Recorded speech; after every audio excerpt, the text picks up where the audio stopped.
नमस्कार, good morning times now Bharat देख रहे हैं आप और आपके साथ मैं हूं दीपिका यादव। दिन भर की 25 बड़ी खबरें तेज रफ्तार में आपको बताते हैं। उत्तराखंड में एक बार फिर से पुष्कर सिंह धामी मुख्यमंत्री बनेंगे। 23 मार्च को होने वाले शपथ ग्रहण समारोह में पीएम मोदी, अमित शाह के साथ ही बीजेपी शासित प्रदेश के मुख्यमंत्री भी शामिल होंगे। धन्यवाद देते हुए पुष्कर सिंह धामी ने कहा कि चुनाव में किए गए सभी वादों को पूरा किया जाएगा और यूनिफॉर्म सिविल कोड लागू किया जाएगा। 25 मार्च को एक बार फिर से उत्तर प्रदेश के मुख्यमंत्री पद की शपथ लेने वाले हैं। शपथ ग्रहण को लेकर के समाजवादी पार्टी के अध्यक्ष अखिलेश यादव ने योगी आदित्यनाथ पर तंज कसते हुए कहा कि ना तो उन्हें शपथ ग्रहण समारोह में बुलाया जाएगा और ना ही वो समारोह में जाएंगे। 5 राज्य में हार के बाद कांग्रेस अब एक्शन मोड में आ चुकी है। इसी के तहत आज सोनिया गांधी हिमाचल प्रदेश के कांग्रेस नेताओं के साथ मुलाकात करने वाली हैं। बैठक में आगामी चुनाव को लेकर के रणनीति बनाई जाएगी और ये बैठक सोनिया गांधी के 10 जनपद वाले आवास पर होने वाली है। आजादी की 75वीं वर्षगांठ पर कांग्रेस को पदयात्रा निकालने जा रही है, जो करीब 2000 किलोमीटर की होगी। पहली यात्रा 6 अप्रैल से 1 जून तक होगी और साथ ही दूसरी यात्रा 17 अप्रैल से 27 मई तक होने वाली है। ये यात्रा करीब 800 किलोमीटर की होगी, जो कि 40 दिनों तक चलेगी।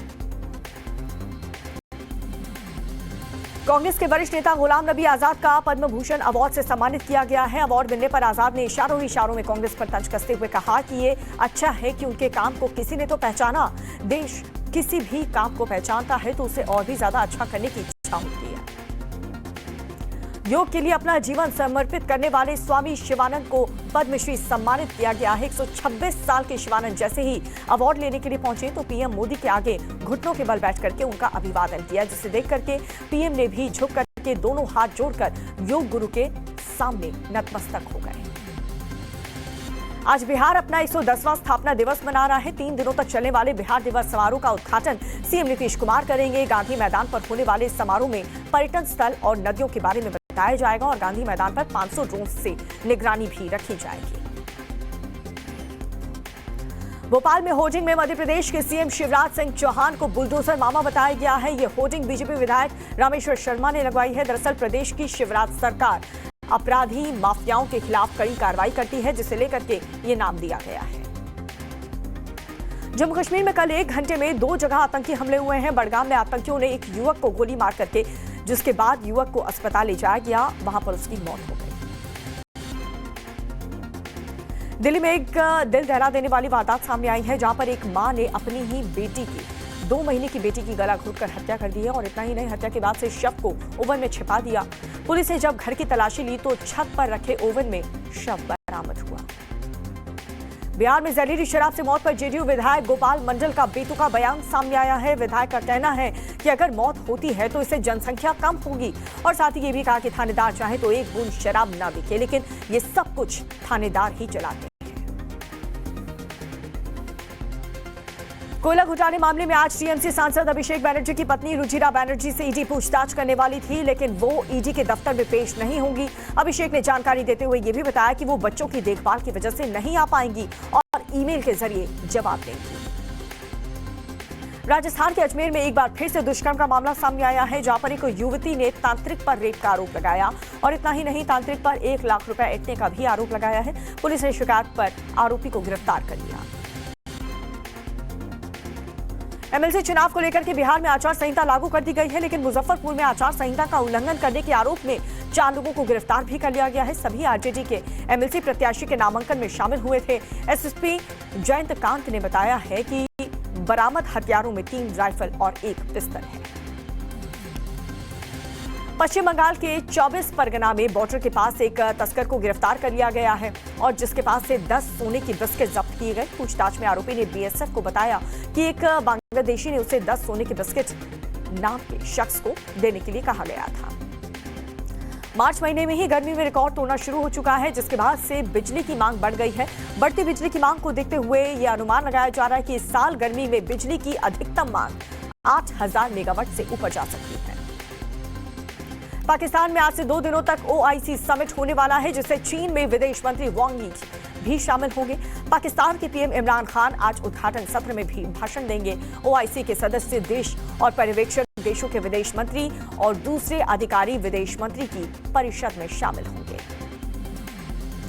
यूक्रेन पर रूस के हमले का आज 27वां दिन है और इसी बीच यूक्रेन की राजधानी कीव में रूस ने जम करके गोलीबारी की। पोडिल जिले में रूस ने शॉपिंग मॉल पर अटैक किया जिसमें 8 लोगों की मौत हो चुकी है। हमले के बाद से मॉल पूरी तरह से मलबे के ढेर में बदल गया। यूक्रेन के राष्ट्रपति जेलेंस्की ने एक बार फिर से रूस के प्रति कड़ा रुख अपनाया है। जेलेंस्की का कहना है कि यूक्रेन रूस के अल्टीमेटम में आगे नहीं झुकेगा। वो कीव, मारियोपोल, खार्किव में किसी को भी कब्जा नहीं करने देगा। भारतीय खिलाड़ी केएल राहुल ने बायो बबल को लेकर के एक बड़ा खुलासा किया है। राहुल ने बताया कि वो बायो बबल से दूर रहना चाहते थे क्योंकि इस दौरान अपनी फैमिली और दोस्तों से मिलना बहुत ज्यादा मुश्किल होता है, लेकिन अब उन्हें इसकी आदत हो चुकी है। बायो बबल ने टीम को एक साथ ला दिया। लाहौर में पाकिस्तान और ऑस्ट्रेलिया के बीच तीसरा टेस्ट मैच खेला जा रहा है और इस दौरान ऑस्ट्रेलिया बल्लेबाज स्टीव स्मिथ टेस्ट मैचों में 150 पारी में सबसे ज्यादा रन बनाने वाले बल्लेबाज बन गए। स्मिथ ने 85 मैचों की 150वीं पारी में 7,993 रन बना दिए। फिल्म रन में 34 का ट्रेलर रिलीज हो चुका है और ये फिल्म 35,000 फीट की ऊंचाई में छिपे राज का खोलेगा। अजय देवगन और अमिताभ बच्चन इस फिल्म में मुख्य किरदार निभाएंगे और इस फिल्म के साथ सबसे खास है कि इस रिलीज डेट क्योंकि अजय देवगन की ये फिल्म ईद के मौके पर यानी कि 29 अप्रैल 2022 को रिलीज हो रही है। साउथ के सुपरस्टार रजनीकांत की बेटी ऐश्वर्या जल्द ही बॉलीवुड में काम करने वाली है। ऐश्वर्या ने खुद इस बात का खुलासा किया कि वो एक हिंदी फिल्म पर काम कर रही हैं। बॉलीवुड डेब्यू से पहले वो साउथ फिल्म इंडस्ट्री में बतौर डायरेक्टर काम कर चुकी थी। हाल ही में रिलीज हुई अक्षय कुमार की फिल्म बच्चन पांडे को लोगों का जबरदस्त रिस्पांस मिल रहा है और इसी बीच उन्होंने अपनी अगली फिल्म का ऐलान भी कर दिया है। इस फिल्म में उनके साथ इमरान हाशमी भी नजर आएंगे। और बॉलीवुड एक्ट्रेस सोनम कपूर ने इंस्टाग्राम पर बेबी बम तस्वीर शेयर की है। इस गुड न्यूज के बाद अनिल कपूर ने बेटी की ये तस्वीर शेयर करते हुए एक खास नोट लिखा।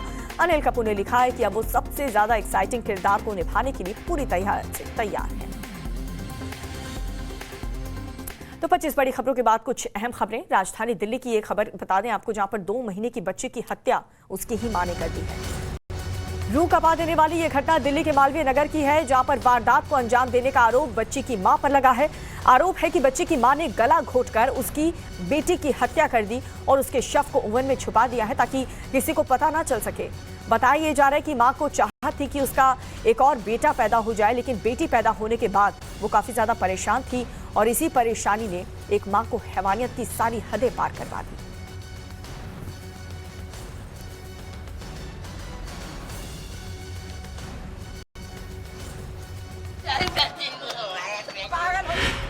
दिल्ली में दिल दहला देने वाली वारदात। बेटे की चाहत ने मां को बनाया हैवान। 2 महीने की मासूम को मां ने ही मार डाला। यकीन करना मुश्किल है, मां इतनी बेरहम कैसे हो सकती है। मां खुद अपनी लाडो का कत्ल कैसे कर सकती है। सुनकर ही नामुमकिन सा लगता है। ये कैसे हो सकता है। एक मां जिसने 9 महीने तक बच्चे को कोख में पाला, असहनीय दर्द सहकर उसे जन्म दिया और जब पता चला कि उसकी कोख से बेटी पैदा हुई है तो वो अपने ही जिगर के टुकड़े की जान की प्यासी बन गई। वो कितनी पत्थर दिल माँ होगी जिसने 2 महीने की नन्ही सी गुड़िया का गला घोंट दिया। रूह कपा देने वाली ये घटना कहीं और की नहीं बल्कि देश की राजधानी दिल्ली की है। वारदात मालवीय नगर के चिराग दिल्ली की है, जहां एक मां पर 2 महीने की बेटी की हत्या का आरोप है। बताया जा रहा है कि उस बेरहम मां ने खुद 2 महीने की मासूम की गला दबाकर जान ले ली। मारने के बाद बच्ची को कपड़े में लपेटकर ओवन में छिपा दिया और फिर 4 साल के बेटे के साथ खुद को कमरे में लॉक कर लिया। 9 महीना पेट में रखा है, ऐसी माँ डाहिन हो जब बेटियां खा गई। रात में सारे में मेरा निकल देगी बेटा अपनी बेटी की मत पूछ। मेला देख लो फोटो का के फोन में देख लो भैया। मेला देगी भैया अपनी पोती। मैंने परसों से ना देखी अपनी पोती। 9 महीने पेट में रखा है, ऐसी माँ डाहिन होती है जो बेटे को खा गई। ये बिलखती महिला उस मासूम अनन्या कौशिक की दादी है जिसकी जिंदगी महज 2 महीने की थी। चिराग दिल्ली के कौशिक परिवार में 27 जनवरी 2022 को दोबारा किलकारी गूंजी थी जब गुलशन और डिंपल के घर बेटी ने जन्म लिया। दोनों को पहले से 4 साल का एक बेटा था, लेकिन कहा जा रहा है कि बेटी के जन्म से डिंपल खुश नहीं थी। उसे दूसरा बच्चा भी बेटा ही चाहिए था। बेटी के जन्म से डिंपल परेशान थी। वो अपनी ही बच्ची को नापसंद करती थी। बेटी से नफरत की इंतहा ऐसी कि उसने खौफनाक कदम उठा लिया। आरोपों के मुताबिक बेटी से पिंड छुड़ाने के लिए मां ने ही उसका कत्ल कर दिया। सारे पानी की टंकी में सब में ढूंढ ली, लड़की कहीं ना मिली। नौटंकी करके पड़ी, हॉस्पिटल में जाके वजह भी होश आ गया। और लड़का भी, छोटा लड़का हमारा 4 साल का पोता है, वो भी अंदर बंद कर रखा। और जब 3 पुलिस वाले थे, ओवन लड़की मार के ओवन में बंद करके ऊपर रखा। कि बाद में 4 लड़के गए ऊपर, कह चाची जब हवा दूध में ना अब आराम से ढूंढते बच्चा कहाँ है। तो बच्चा गए तो ओवन में बंद कर रखा मार के। हाँ, बच्चे की माँ जिसने मारी अपनी लड़की। तू कह रही मेरी लड़की क्यों हो गई? जब से कलेश मचा रखा घर में, मेरी लौंडिया को, मैं तो लड़का होना चाहिए। मकान के ग्राउंड फ्लोर पर गुलशन कौशिक की दुकान है। वारदात के वक्त वो अपनी माँ और छोटे भाई के साथ दुकान में ही बैठा था। तभी ऊपर से बेटे के चिल्लाने की आवाज सुनाई पड़ी तो सभी लोग ऊपर की ओर भागे, जहां डिंपल गेट बंद कर बेटे की पिटाई कर रही थी। गुलशन और उसके भाई ने गेट खुलवाने की कोशिश की, लेकिन डिंपल ने गेट नहीं खोला। ऐसे में गेट तोड़कर दोनों भाई कमरे में दाखिल हुए। इस बीच डिंपल बेहोश हो गई। गुलशन बिना कुछ सोचे पत्नी को लेकर अस्पताल भागा तो डॉक्टर ने बताया कि डिंपल की तबीयत बिल्कुल ठीक है। वो घर लौट आए, लेकिन घर पहुंचते ही बेहोशी के नाटक से पहले कातिल पत्नी की कहानी पता चली। फिलहाल पुलिस ने गुलशन और डिंपल दोनों को हिरासत में ले लिया है ताकि नन्ही अनन्या की मौत का सच सामने आ सके। कैसी डेथ हुई ये सब हमें पोस्टमार्टम से पता चलेगा और आगे की इन्वेस्टिगेशन से पता चलेगा। अभी हमारे पास इतना ही इन्फॉर्मेशन है।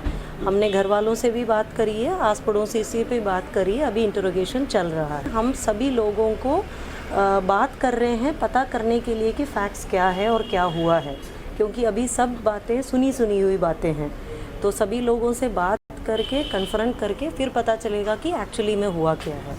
पुलिस अपने हिसाब से केस की गुत्थी सुलझाने में जुटी है, लेकिन अगर हत्यारिन मां की कहानी सच्ची है तो फिर ये किलकारी ही नहीं बल्कि कोख के रिश्ते का भी कत्ल है। दिल्ली से अनुज श्रीवास्तव के साथ bureau report, times now Navbharat.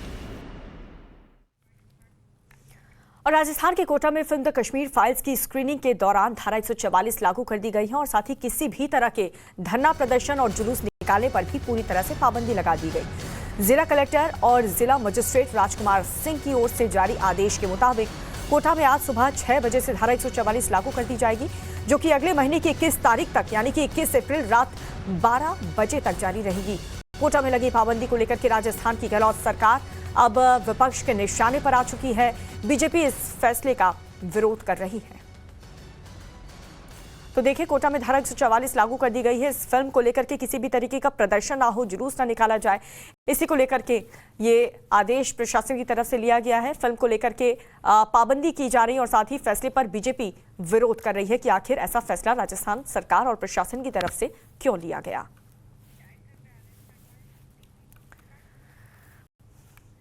तो कोटा में धारा 144 पर बीजेपी प्रवक्ता शहजाद पूनावाला ने सवाल उठाए हैं। एक ट्वीट के जरिए शहजाद पूनावाला ने पूछा है कि कोटा में फिल्म के नाम पर धारा 144 लगाई गई है, क्या इससे सच्चाई का दमन स्पष्ट नहीं है? शहजाद पूनावाला ने यह भी पूछा है कि राजस्थान में कौन नहीं चाहता कि सच का पता चल सके। तो शहजाद पूनावाला का ये ट्वीट आपको दिखा रहे हैं, जहां पर वो सवाल उठा रहे हैं, कह रहे हैं कि कौन नहीं चाहता कश्मीर फाइल्स का सच आखिर सामने आए और इस सच्चाई के बारे में हर कोई जाने। धारा 144 राजस्थान सरकार प्रशासन की तरफ से लगाया गया है, जिसको लेकर के बीजेपी लगातार हमलावर है। और इसी बीच बीजेपी के राष्ट्रीय प्रवक्ता शहजाद पूनावाला ने भी ट्वीट करके सवाल पूछे। और 1 मिनट में कुछ अहम खबरें आपको बता देते हैं, जहां पर जम्मू कश्मीर में आतंकियों की बौखलाहट खत्म होने का नाम नहीं ले रही। बाहरी लोग आतंकियों के लगातार निशाने पर हैं। देखिए रिपोर्ट। बड़गांव में एक नागरिक को आतंकियों ने गोलियों से भूना, नागरिक की मौके पर ही मौत। बिहार के रहने वाले एक शख्स को आतंकियों ने मारी गोली, शख्स बुरी तरह से जख्मी। घाटी में आतंकियों की बौखलाहट है। जो आम लोगों की जान ले रहा है। ये बौखलाहट है सुरक्षा बलों के उस ऑपरेशन के खिलाफ जो उन्हें उबरने का मौका नहीं दे रहा।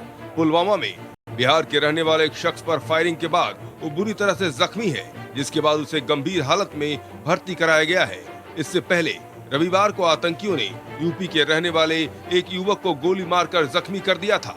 जम्मू कश्मीर में अनुच्छेद 370 खत्म होने के बाद आतंकी लगातार सुरक्षा बलों के निशाने पर हैं, तो सुरक्षा बलों के ऑपरेशन से आतंकी भी बौखलाहट में ऐसी वारदात को लगातार अंजाम दे रहे हैं।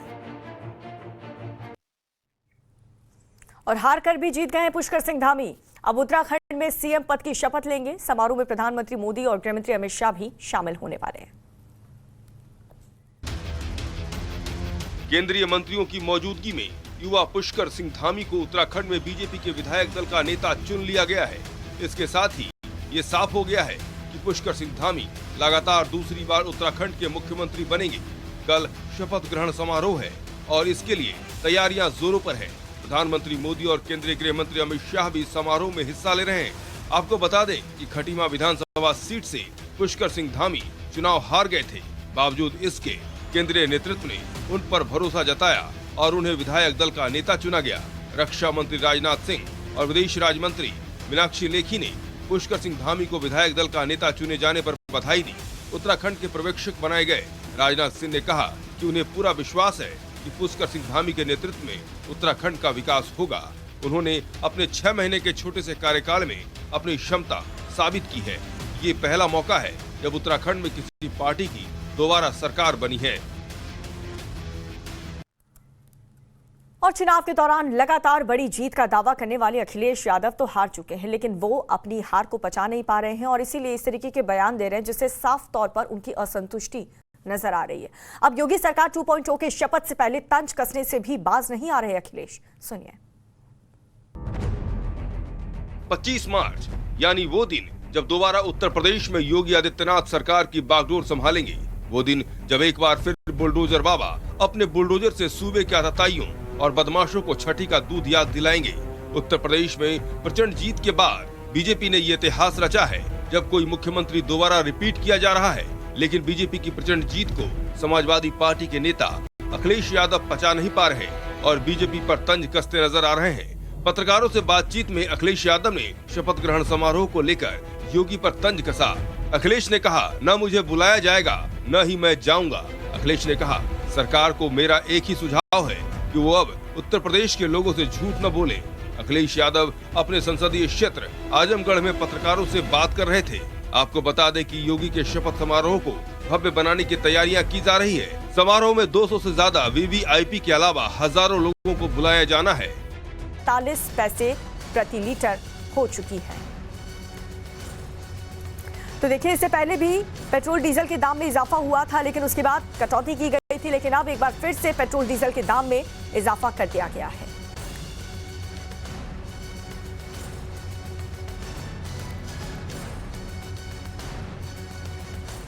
तो एक तरफ अयोध्या में विशाल राम मंदिर का निर्माण हो रहा है, तो वहीं बिहार में विराट रामायण मंदिर निर्माण के लिए एक मुस्लिम परिवार ने अपनी 2.5 करोड़ की जमीन दान देकर एक मिसाल कायम कर दी। मौजूदा हालात में जब समाज सांप्रदायिकता की आग में झुलस रहा है, पूर्वी चंपारण के इस परिवार ने अपनी करोड़ों की जमीन भगवान राम के नाम कर दी है। इश्तियाक अहमद खान ने विराट रामायण मंदिर के निर्माण के लिए अपनी 2.5 करोड़ से अधिक की जमीन मुफ्त में दान दे दी। कीमती जमीन को जब मुफ्त में देने की वजह पूछी गई तो परिवार ने दिल जीतने वाली बात कह दी। लोग जो पॉलिटिक्स में रहता है वो हिंदू मुसलमान ये सब करता रहता है, हम लोग नहीं करते हैं। और खास करके केसरिया जो इलाका है, इस जगह में ये हिंदू मुसलमान बहुत कम चलता है, एकदम है ही नहीं, समझ लीजिए।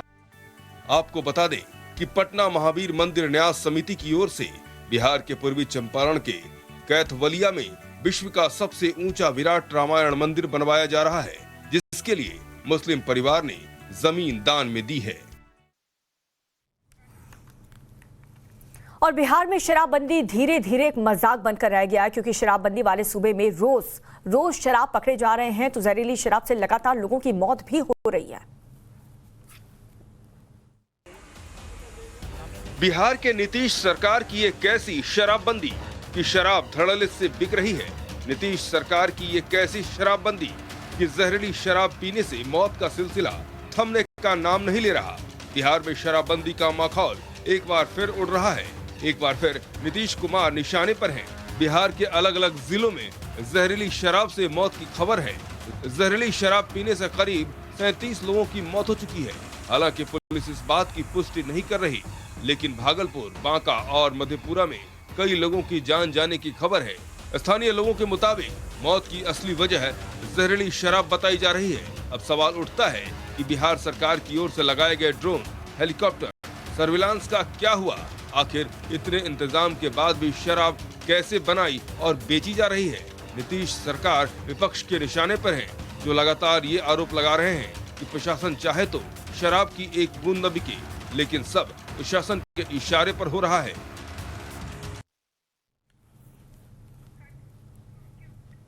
और फिलहाल रुक रहे हैं छोटे से ब्रेक के लिए। आप देखते रहिए टाइम्स नाउ नव भारत।